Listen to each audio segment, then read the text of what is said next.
Just before we begin, I want to mention we're working very hard, long on getting a young group of people out of Peru. We've removed some, and the rest are being removed with the cooperation of the Peruvian government. And we're also dealing with Honduras on getting some people out that got caught up, and we are working on that very well, again, with the Honduran government's work, and they're working with us, so I appreciate that. We have a couple of other locations that we'll report to you, and we were able to get a young woman released from a certain area who was being horribly accosted, horribly treated, and we spoke to General Milley. General Milley took care of it. We went in, and we got her out, and we'll report further on that one. But it's that was rough stuff. I want to thank General Milley. I want to thank all of the people that were involved and the people that went in to get her. I want to thank you very much. As we continue to marshal every resource at America's disposal in the fight against the Chinese virus, we're profoundly grateful to our nation's state and local leaders, doctors, nurses, law enforcement, and first responders who are waging this battle on the ground. It is absolutely critical that Americans continue to follow the federal government's guidelines, so important, about social distancing, non-essential travel, and hand washing. Defeating this unseen enemy requires the help and commitment of every single American. I want to just say that Senator Rand Paul, a friend of mine, he's been a great friend of mine. He's been always there when we needed him, when the country needed him. And as you know, he just tested positive. Jose Diaz-Balart, spoke to him yesterday, tested positive. And some people are, they're getting quite close to home. And it's a terrible thing that's going on. The hidden enemy, I call it the hidden enemy. And I think they'll all be fine. I hope they're going to be fine. But I just want to send our regards, and I think I can speak on behalf of our country, to those two great friends of mine.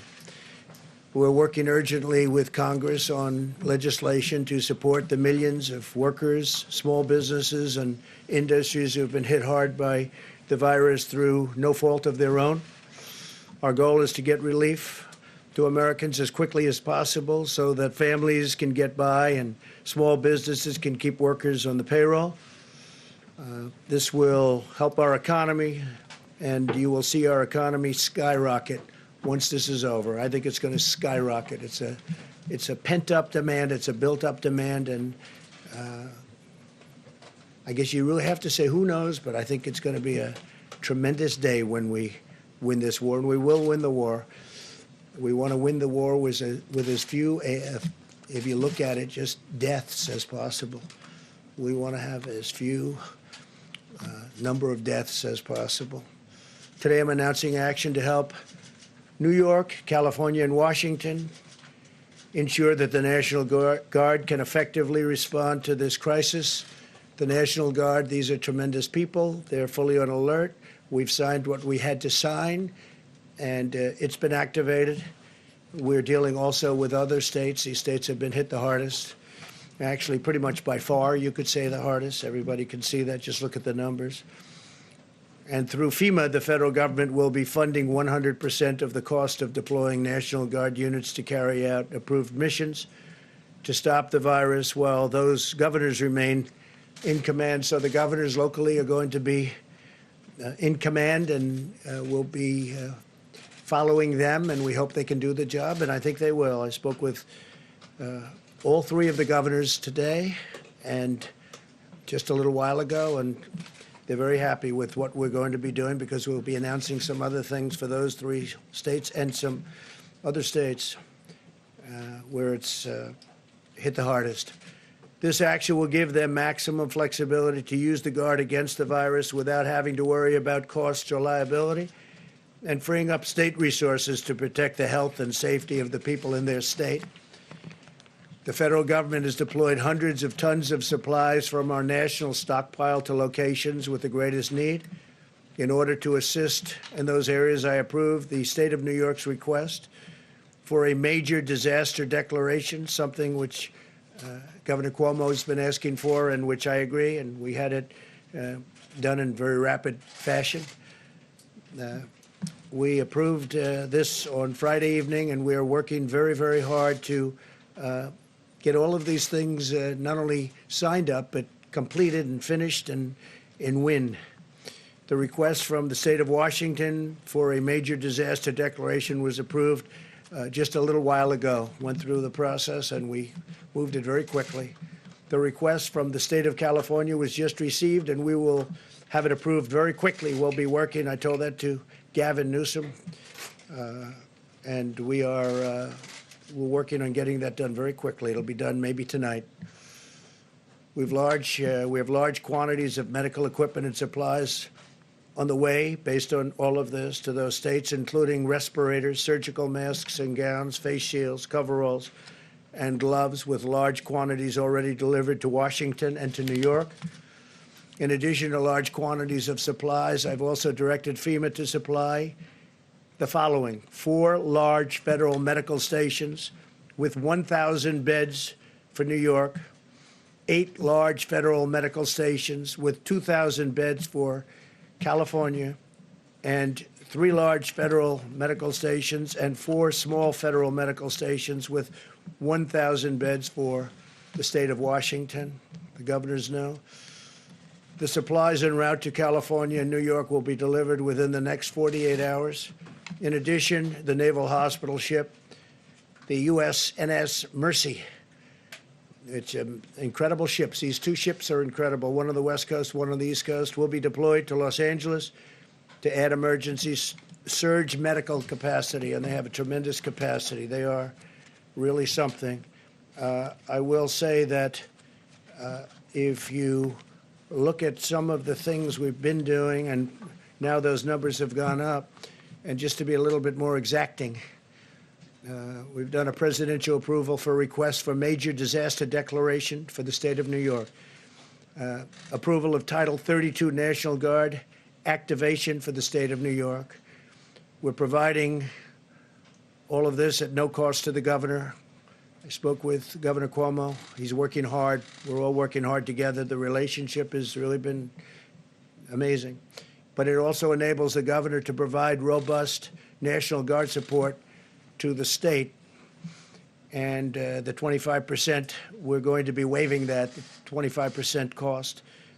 We're picking up, we'll be coordinating, and they'll be doing something with very special people.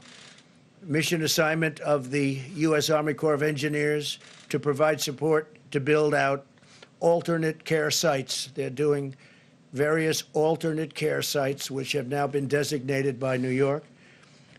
4 large federal medical stations of 1,000 beds. These are very complex places, actually, with great equipment and great people. Strategic National Stockpile Order, and this is as of a number of days ago, so far delivered to New York, and this is the 19th. We had the N95 respirators, 186,416 delivered. We've delivered 444,078 surgical masks. Many have been delivered since then. Face shields, we've delivered 84,560 face shields. Surgical gowns, 68,944 to New York. Coveralls, 352. Gloves, 245,486. Also, to New York, in terms of what's been delivered just since then, the numbers are quite large, and we have tremendous numbers of companies also making equipment.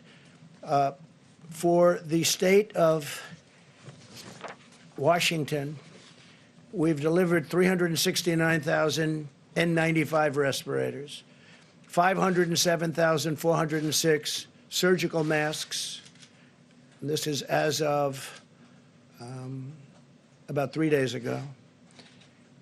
Face shields, 63,788 face shields. Surgical gowns, 107,850.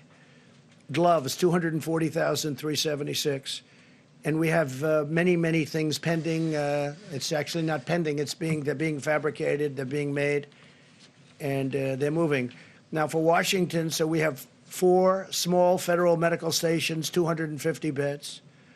And for Washington, state of Washington, we have 3 large federal medical stations, 750 beds. And then you have, as I said, the approval of the Title 32 National Guard. State of California, again, to be very precise, we're going to have the approval of the Title 32 National Guard activation. And we're providing all of this, again, like in New York, at no cost to the governor, meaning to Governor Newsom and the state, no cost to the state. It enables the governor to provide robust National Guard support to the state. So they're going to have control of the National Guard. Federal government sending. These are incredible people that are being sent. We have 8 large federal medical stations with over 2,000 beds, and that's going to California. And then strategic national stockpile order. We've ordered likewise hundreds of thousands of different items. I won't go into the exact numbers, but the numbers are very substantial. But we're having tremendous additional numbers sent. And whatever the states can get, they should be getting. I say we're sort of a backup for the states.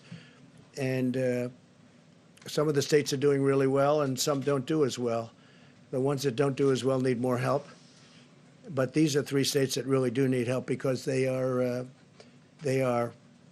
hit very hard.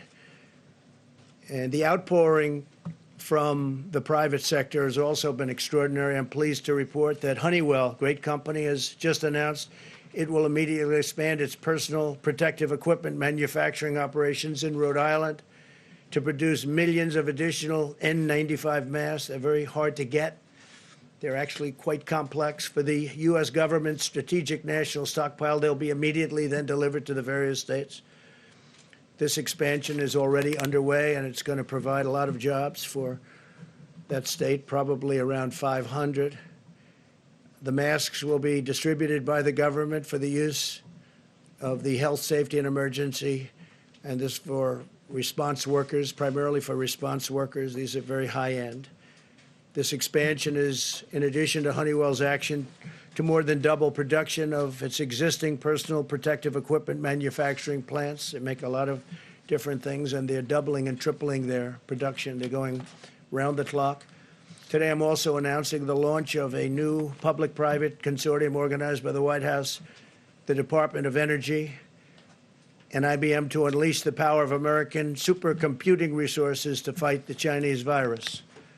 The following leaders from private industries, academia, and government will be contributing.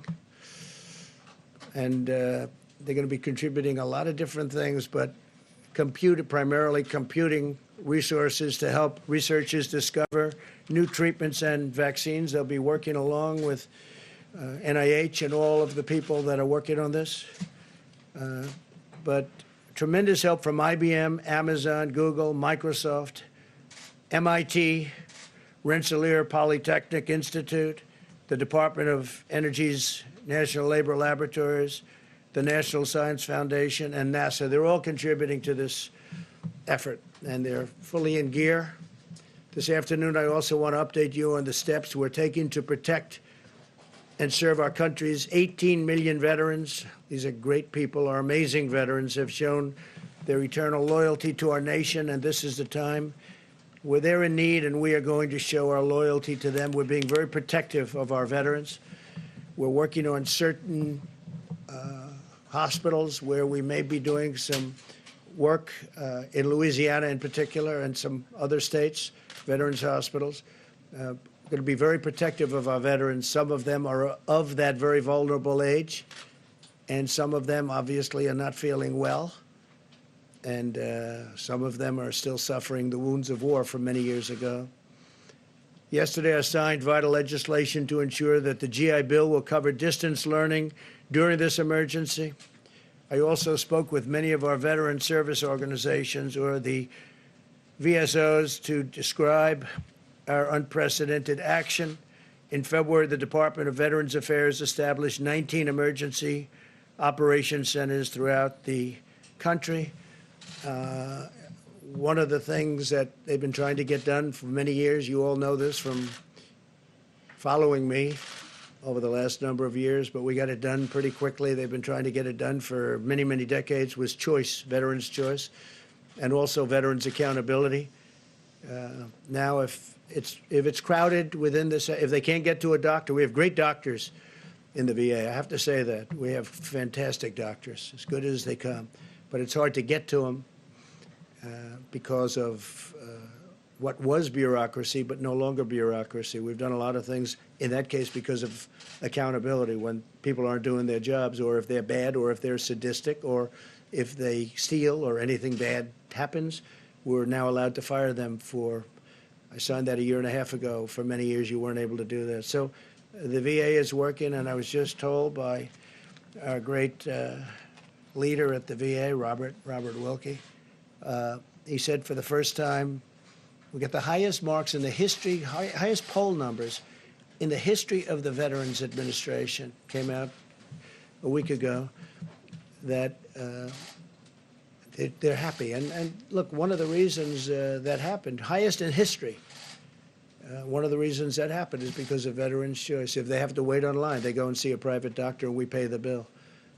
And they get better. They don't have to wait 2 weeks and 3 weeks or 2 days, but they get better.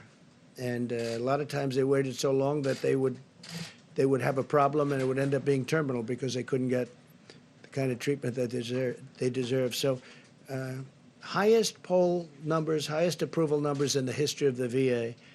I was just given that information yesterday. We restricted visitors' access to 135 veteran community living centers, which house nearly 8,000 veterans with chronic medical conditions, so that we limit their exposure to the virus. We want to totally take care of our veterans, and that's what we're doing. The VA has canceled most elective medical and surgical procedures. They're delaying them till after this is gone, after we've won. We began providing life-saving care to patients who had symptoms across the 171 VA medical centers nationwide. That's a big deal. Under my administration, the VA has also been a leader in expanding telehealth. Telehealth is becoming a bigger and bigger factor in medicine. This month, we have taken bold action to cut through the red tape and make telehealth available for millions more Americans during this crisis. They can speak to a doctor from the safety of their home rather than risk becoming infected or making a tremendously long trip, when, frankly, you'll speak to a great doctor right from your home. It's happening, telehealth. We're very much at the forefront of that, too. We're very proud of it. And it also takes a big burden off our system. We continue to accelerate the development of safe and effective vaccines. We're also aggressively investigating a number of antiviral therapies and treatments to determine their potential in reducing the severity and duration of the symptoms. And you know how I feel, because how I feel is on Tuesday, they're going to be starting it on Tuesday morning.